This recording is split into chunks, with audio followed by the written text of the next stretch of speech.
Nalalapit na ang pinaka-aabangang rubber match sa pagitan ni na undisputed one-strawweight champion Joshua Pasio at interim title holder na si Jared Brooks sa 171 sa Qatar. Dito magkakaroon ng pagkakataon si Brooks na patunayan siya talaga ang totoong hari ng mga strawweight one championships. Ano naman kaya ang saloobin ng title challenger at interim champion? Yan ang malalaman natin sa ulat ni teammate Rafael Bandayrel. Ilang araw na lang bago muling mag-cruise ang mga landas ng magkaribal na sina Jared Brooks at one-strawweight MMA champion Joshua Pasio.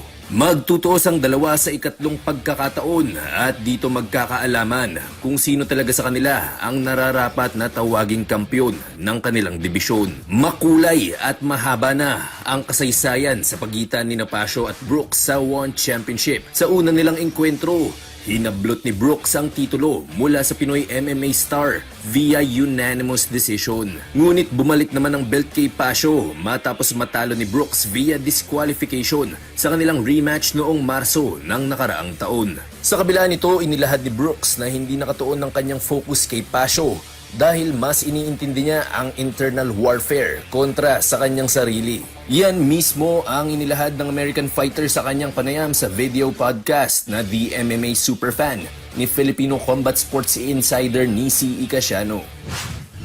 But I'm gonna leave Josh out of the equation. It's me versus me, man, and that's the way I'm looking at it. And that's the biggest battle out of anybody's life is trying to conquer yourself, and that's been me for this whole camp. This has been me for this whole fight, and you know I'm just trying to be the best me, and I'm gonna show people that when I go to Qatar.